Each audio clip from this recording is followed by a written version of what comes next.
एक एक की बराबरी पे खड़ी हो गई ये श्रृंखला।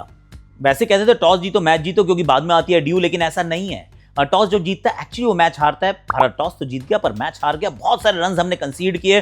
टॉस की बात पहले की थी, फिर फुल टॉसेस की बात की हमने, उसके बाद बैटिंग ऑर्डर की बात की, फिर बात की कि कप्तान वाइस कप्तान को हुआ क्या है, कब बनाएंगे रन्स, क्योंकि अगर नहीं बनाने वाले हैं या नहीं बनने वाले हैं तो भैया चिंता का विषय कभी तो बनेगा ना।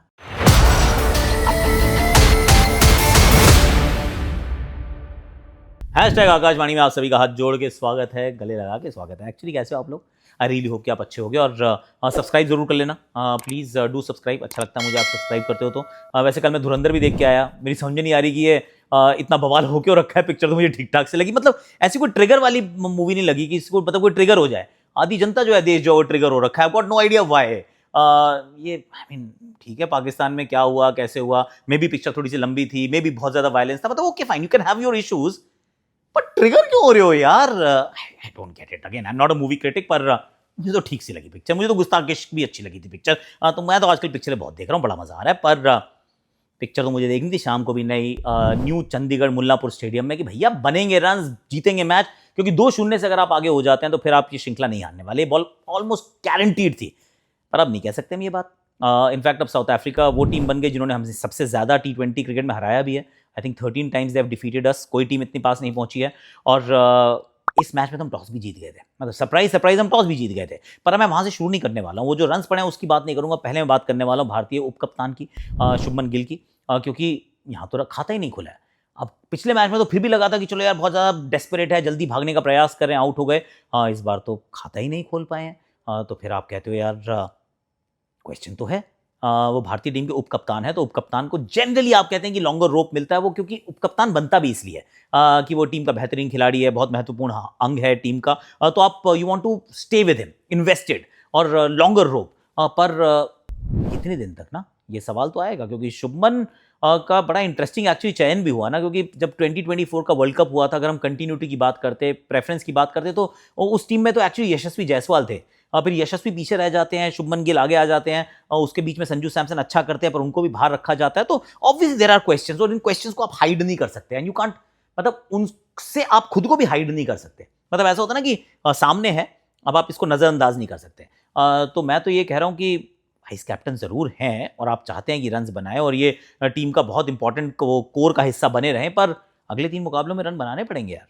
3 मुकाबले और हैं और मैं चाह रहा हूं कि वो तीनों खेलें और तीनों बतौर ओपनर खेलें, पर इन 3 में रन जरूर बनाएं, क्योंकि नहीं तो फिर जब आप न्यूजीलैंड के सामने आएंगे तो फिर सवाल आ जाएगा कि यार अभी भी हमने ना अपना ओपनिंग सॉर्ट आउट नहीं किया है, तो फिर would you stick with him क्योंकि वो वाइस कैप्टन है, या फिर आप कहेंगे संजू को खिलाते हैं यार क्योंकि वो तो अच्छा करता आ रहा था। तो नीदर हेयर नॉर देयर वाली सिचुएशन के साथ आप वर्ल्ड कप में नहीं घुसना चाहते हैं। That is just my 2 cents. तो वाइस कप्तान के रन बनाना जरूरी है। ये बात अब थोड़ा सा ऐसा लग रहा है कि हम रिपीट मोड में सुन रहे हैं, पर बना दे गिल यार, क्योंकि he is a good player. See again, ये नहीं होता कि आप 2 बार खराब खेल जाए तो खराब प्लेयर हो जाते हैं, पर रन्स बनाना बहुत ज़रूरी है, क्योंकि let me just say one more thing कि भारतीय क्रिकेट टीम में ना जो भी जगह आपकी बनती है वो आपका किराए का मकान है। किराया आपको रोज़ देना पड़ता है, वो आपका घर नहीं है। आप उसकी रजिस्ट्री नहीं करा सकते कि ये मेरा मालिकाना हक है। मालिकाना हक आपका कभी नहीं होता है। तो वो रन्स की जो आवश्यकता है वो थोड़ी सी महसूस हो रही है। The same is actually true for Surya Kumar Yadav. ये मेरा दूसरा पॉइंट है एक्चुअली, कि आप हैं कप्तान टीम के, पर कप्तान का काम सिर्फ टॉस करना और टीम में वो बॉलर्स को चलाना नहीं होता है ना, स्ट्रैटेजी बनाना नहीं होता है। आप टॉप 4 में बैटिंग करते हैं तो आपका प्राइमरी रोल जो है वो है आपका रन बनाना। अब बहुत सारे मैच हो गए, 17 मैच में 14 की औसत हो, बहुत बढ़िया स्ट्राइक रेट भी ना हो, आपका एक भी 50 ना हो, 2 बार आप 25 के पार गए हो, both either side of the IPL, problem रही है यार। तो एट सम स्टेज मैं ये नहीं कह रहा हूँ कि सूर्य कुमार यादव की कप्तानी पे कोई शक शुबा है या फिर वर्ल्ड कप में भारत के कप्तान नहीं होने वाले। I am not suggesting that at all, so don't ever misquote me. पर सच बात है कि रन तो बनाने पड़ेंगे ना, क्योंकि अगर 3-4 पे आप खेल रहे हैं और आपके रन नहीं बन रहे हैं और कंसिस्टेंटली नहीं बन रहे हैं, for over long period of time नहीं बन रहे हैं, तो जब आप वर्ल्ड कप शुरू करेंगे तो उतने कॉन्फिडेंट तो नहीं होंगे ना। तो सूर्य कुमार यादव जो कप्तान है उनके रन बनाना, वाइस कप्तान शुभमन गिल के run banana, I think is absolutely imperative. और तीसरा जो मेरा पॉइंट है वो ये कि बैटिंग ऑर्डर ठीक कर लो यार।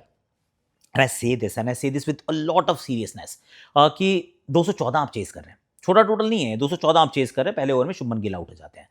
अब 220 अगर आप चेज करने में, 215 अगर आप चेंज करने की कोशिश कर रहे हैं, तो आपको पहले 6 ओवर में 60 रन बनाने पड़ेंगे। You have to make it large, मतलब कि पावर प्ले को बहुत बड़ा बनाना पड़ेगा। पर आप भेजते हैं अक्षर को, आपको लगता है कि क्यों 3 पे उनको भेजना है, जब 8 नंबर पे बैटिंग आपके पास है, लेफ्ट राइट की भी कोई मसला नहीं है। लेफ्टी आउट, राइटी आउट हुआ था, आपने लेफ्टी भेज दिया, अंदर दोनों लेफ्टी हो गए, और वो बेचारे वो कोशिश कर रहे हैं, पर उधर से 2 विकेट गिरी, तो उन्होंने कहा मैं भी संभल के खेलता हूँ। उन्होंने रन बॉल 21 बनाए। रन बॉल 21 कुछ पिछले मैच में रन बने थे, वो महत्वपूर्ण बन गए टुवर्ड्स दी एंड, पर यहाँ पे इट वाजंट गुड इनफ यार। और ऐसा करने से हुआ है कि वो तो 21 गेंदें खेल गए, शिवम दुबे की जब बैटिंग आई तो कुल गेंदें ही 13 बची थी, मैच खत्म हो चुका था एक्चुअली। वो बैटिंग करने आते या ना आते मेड नो डिफरेंस व्हाटसोएवर। तो फिर शिवम दुबे का तो यूटिलाइजेशन ही नहीं हुआ ना।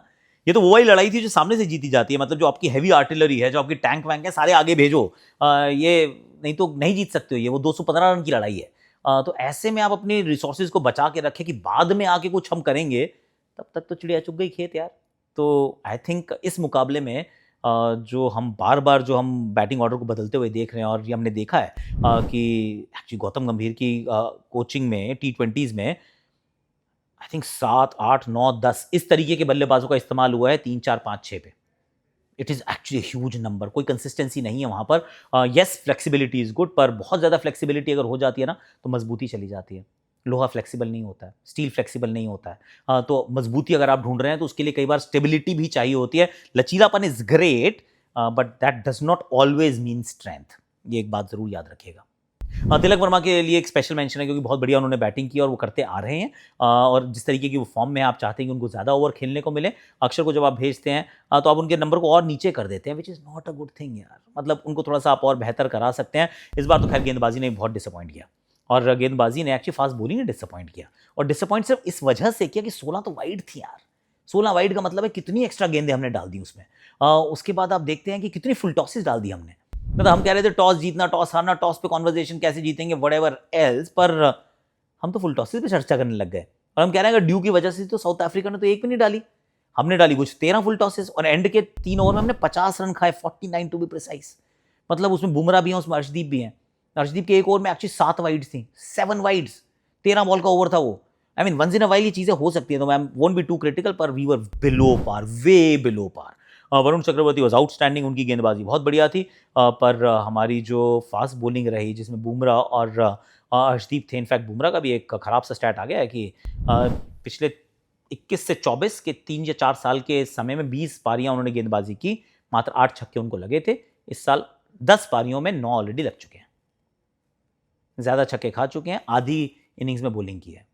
Yes, it's not a good story, it is not a good story. तो वो एक बात ज़रूर रही, पर मुझे ऐसा ये भी लगता है क्विंटन डी कॉक के अब थोड़े से पैसे बढ़ जाएंगे, क्योंकि उन्होंने रन सही समय में बना दिए हैं। तो अब जब ऑक्शन में आएंगे तो कुछ 50, 60, 70, 80, $100,000 उनको एक्स्ट्रा मिलने चाहिए।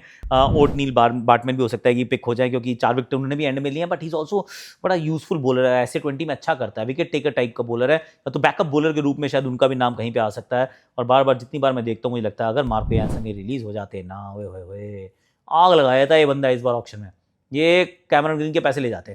पर किस्मत की बात है।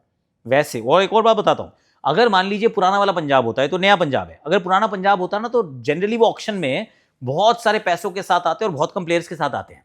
ये तो वो फाइनल में पहुंचे तो उन्होंने कहा हम किसी को नहीं छोड़ रहे, हम सबको साथ लेके चल रहे हैं, इस वजह से मार्को यानसन ऑक्शन में नहीं है। और अगर होते ना, आग लगाया था बंदा, उस प्रकार का। बट आज के लिए अभी के लिए इतना ही है। Like, share, subscribe, comment, notification घंटी जरूर बजा देना। Okay, thank you so much, bye bye.